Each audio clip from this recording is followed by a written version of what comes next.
The challenge is here, people. We're going to find out if ChatGPT can beat the S&P 500 over the next 30 days. So before you trust AI with your portfolio, you want to see how this plays out. Will it flop or will it crush it? Let's get into it. So here's the first prompt I use to get ChatGPT going here. So I tell it to act like a stock analyst to build a 30-day portfolio to outperform the S&P 500. I tell it to use recent information like earnings, macro trends, sector rotation information, any momentum, valuation gaps. So I wanted it to look for stocks that may look cheap compared to the market and no penny stocks. I told it to give me 10 picks. It's important that when you're doing this that you turn on the search function so that you can get the most up-to-date accurate data. All right, so let's look at the top 10 stock picks that ChatGPT came up with. So there's several stocks here from many different sectors, from energy to consumer discretionary, technology, and for different reasons. So for example, EQT Corporation is growing earnings by 112% a year. Urban Outfitters has grown its revenue and earnings by 21% and 8%. It's got strong relative strength and has strong mutual fund ownership. And then it's got some familiar names like Palantir, Amazon, Johnson & Johnson, Visa, Procter & Gamble, and Microsoft. So just asking ChatGPT for its top 10 stock picks for the next 30 days isn't good enough. You got to remember, we have to think about ChatGPT as a stock analyst and an assistant to us in helping us pick the right stocks.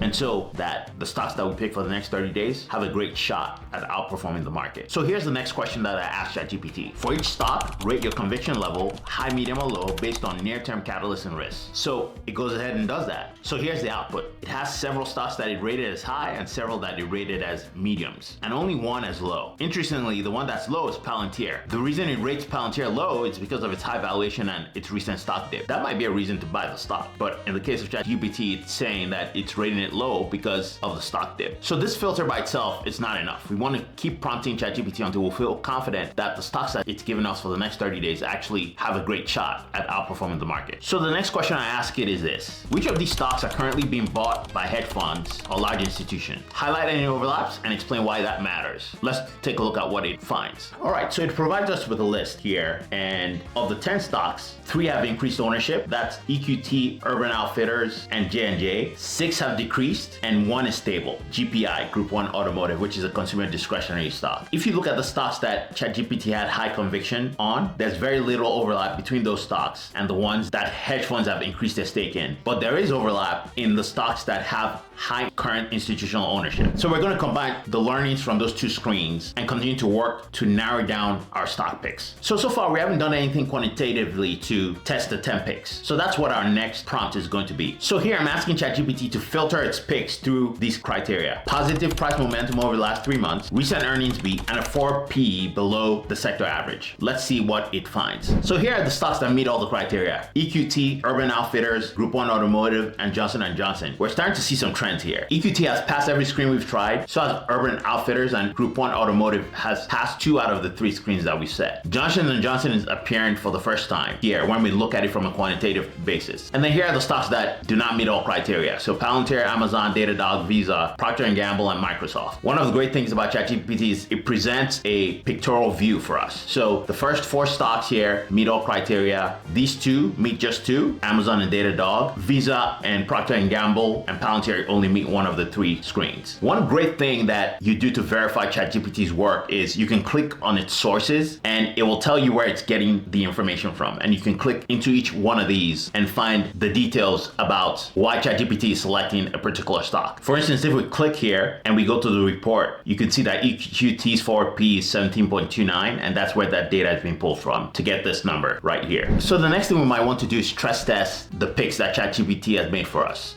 Because in the next 30 days, a lot of things might happen. So one question we might want to ask ChatGPT is, how might these stocks react if the S&P is up 5% or down 5%? So that's the next prompt I gave to ChatGPT. Let's see what response it gives us. So you can see that the more defensive names are likely to fall less than the S&P if the S&P drops by 5%, and they're likely to rise less than the S&P if the S&P rises by more than 5%. So this screen is actually not very useful to us. This is one of those areas where ChatGPT isn't great. It's not great at simulating potential outcomes, whether they be good or bad. It's great at providing you with information so that you can analyze if certain conditions might occur or not. But when you ask ChatGPT to simulate anything, just know that the data it's going to give you back is going to be highly suspect. So the next question I ask ChatGPT is to identify potential risks for these stocks over the next 30 days, whether it's company-specific risks or sector-specific risks. The idea here is for us to be well aware so that when we choose these stocks and some of those risks start to bear out, we can make different decisions along the way.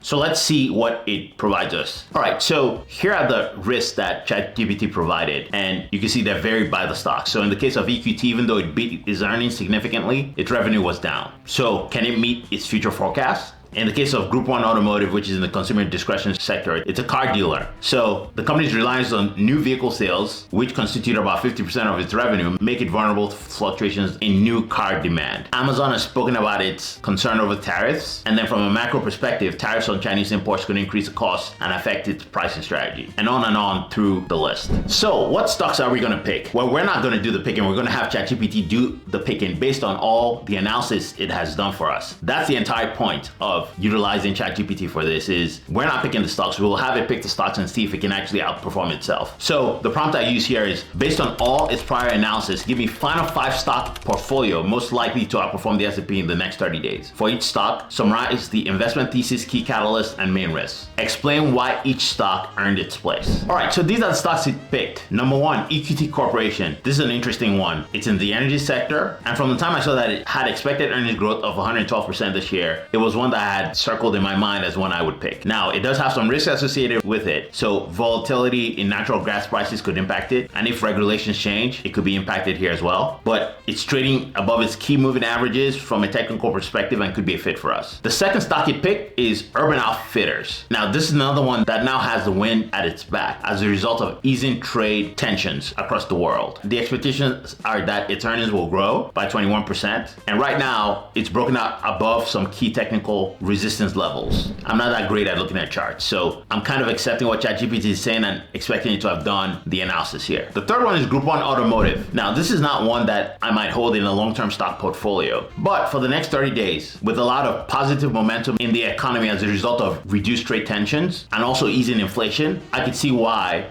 ChatGPT thinks this could be a great one to hold for the next 30 days. The fourth pick is Johnson & Johnson. This is a boring stock, but I guess from the perspective of having a portfolio that's balanced over the next 30 days, it could be one that serves as a hedge for the rest of the portfolio. The fifth stock is Microsoft. Microsoft is a great stock both for the short and the long term, but it also has some of these short-term dynamics playing in its favor. It's trading above its key moving averages with positive momentum. It recently beat earnings, and no one ever quibbles with anyone that owns Microsoft. So we're going to put all these stocks in a portfolio and see how it performs over the next 30 days. So I want you to stay tuned to this channel as we watch performance from one week to the next. So what do you think about this portfolio? Are these stocks that you would invest in? What would you change about the process? What other questions would you ask ChatGPT to make you feel more confident about the stocks that it's picking for you? If you enjoyed this video, please like and subscribe. We're going to be doing more challenges like this to see how ChatGPT performs against the S&P 500. Thanks for watching, and I'll see you in the next one.